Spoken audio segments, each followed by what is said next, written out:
Fredrikstad, Norway's oldest football club, and very aware that this tonight is a big opportunity for them. 1-0 at Sellers Park last week was a decent result for Fredrikstad away against Premier League opposition. And now, on their plastic pitch here in Ostfold, Andreas Hagen's team are keen to show what they can do back on their own patch. Well, Fredrikstad named an unchanged team for the first leg last week. They've not had any league commitments in the meantime. They should be fully refreshed. Goalkeeper Martin Borchardt is only 20. He struggled with some of his clearance in the first game, but otherwise the defence was mostly strong and solid. 21-year-old Oscar Ohlenschlager is an industrious, hard-working midfielder. Emil Holton, the tall target man, will hope to get more service this evening than he did last week. Oliver Glasner makes 2 changes to the first leg. Will Hughes unavailable.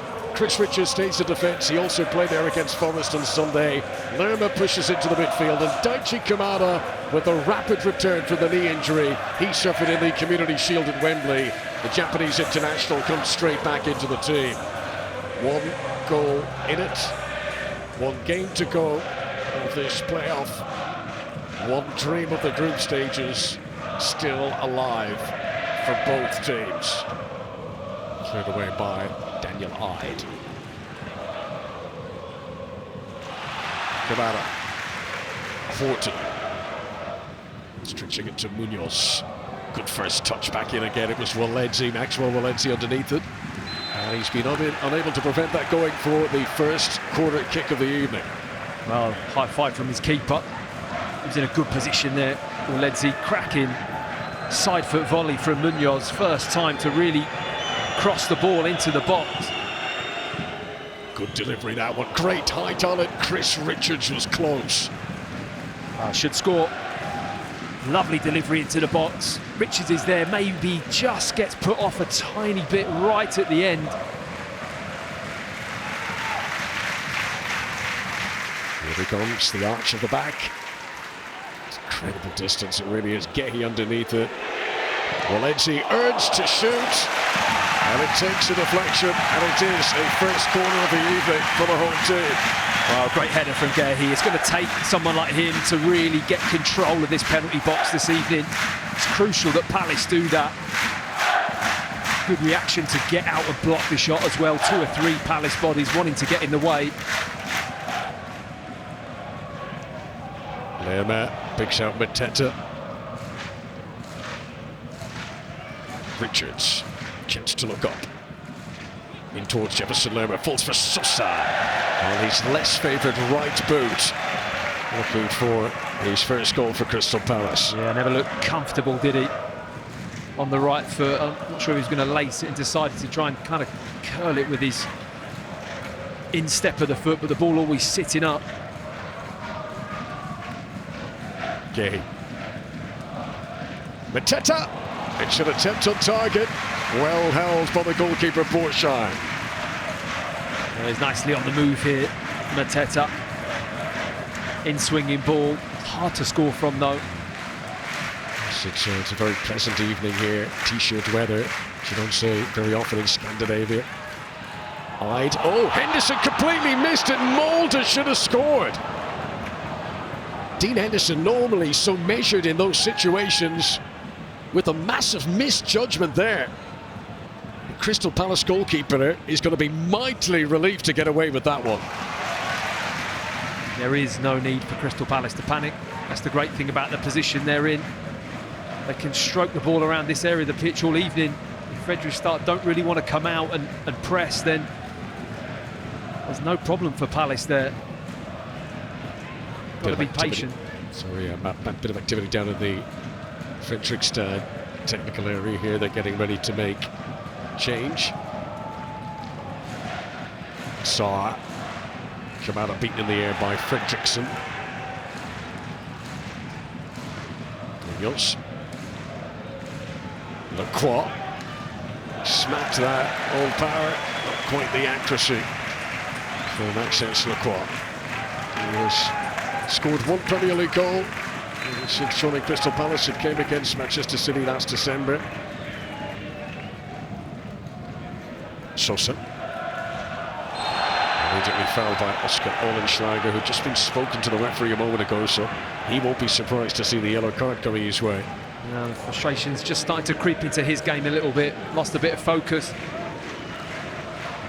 Bruno Sosa, who's taken his fair share of set pieces since joining Crystal Palace, standing over this with Adam Wharton. And it is Sosa, and it is Richards! And they want a corner, but it's going to be a goal kick. He had a chance in the first half, Chris Richards. Here's another. Just doesn't quite hit the target again. Not enough contact. Very similar to the first one in the sense that he just needs more on the ball. That one's a much harder chance. Further from the goal and under a real bit of pressure. Temporarily, Palace are down to 10, and they've got another of these Daniel-eyed launched throws to deal with. Oh, this time it's a decoy. Dantilid. Good leap. And Ohlenschlager with the sort of opportunity that Fredrikstad have been craving, but they've still not managed an attempt on target. Yeah, just a half chance. Not bad delivery, and it's really hard to get over that ball. He's up early and climbing high, but really going to trouble Henderson. Teta, Kamada, this is where Fredrikstad could be a bit light to the back. Down goes Sarr, tackled by Maxwell Woledzi. It's got to be a booking. It's a free kick within shooting range for Crystal Palace. Yeah, the moment that got touched in behind, he was in big trouble here. Woledzi has had a brilliant game. It's an inviting angle.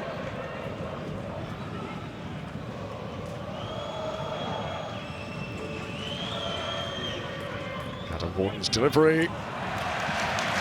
That needs a few more seconds out of the clock. 90 seconds of the 90 minutes remain. A goal from Fredrikstad would bring us to extra time. As it stands, though, Palace are on their way to the Conference League group stage.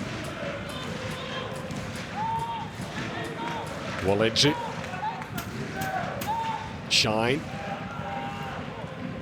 Different eyed here. Mitchell's going to try and nip in, and he does. Kavila. Biaptalid. It's an interesting ball, just too high for Fredriksson. Falls down for Skogfold. Was that the big chance? Well, if it was, it's a tricky one. Munoz with the header. Lacroix is out there. He's really not allowing Skogfold any time to address that ball and get over the top of it. He just slices it. Here's Wharton. Now Daveni, first touch since coming on. Mitchell. Daveni! That could have sealed it. Just on as a substitute. Ball comes into him, slips it wide. Does well to get in the box, and it just makes him there. I mean, he could get better contact on that. He's at full stretch, and in fairness to him, the challenge is coming in.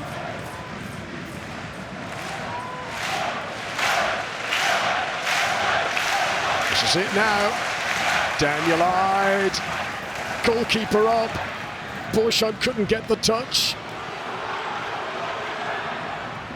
He's done really well. Eyed. Biaptalid. He's run in to Wharton. Keeper's miles out. Mateta, if he wants, could have tried from distance. This is Jean-Philippe Mateta. Borshon with a big cheer. It's still alive here for Sarr. Chaotic end to the game in Norway. Looks like Woledzi was offside as he started this run. There's no flag yet.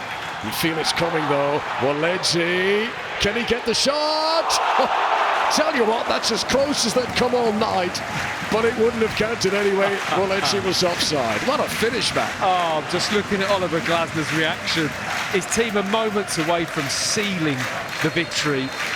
Job done for Oliver Glasner on his birthday. After winning the FA Cup, Palace expected to be in the Europa League.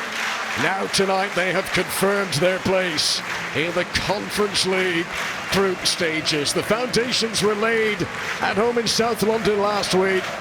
Mateta's goal, which won that first leg by 1-0, and the job finished here in eastern Norway tonight. But what a roll this team is on now. Crystal Palace, who go through 0-0 on the night. They have beaten Fredrikstad by 1-0 on aggregate.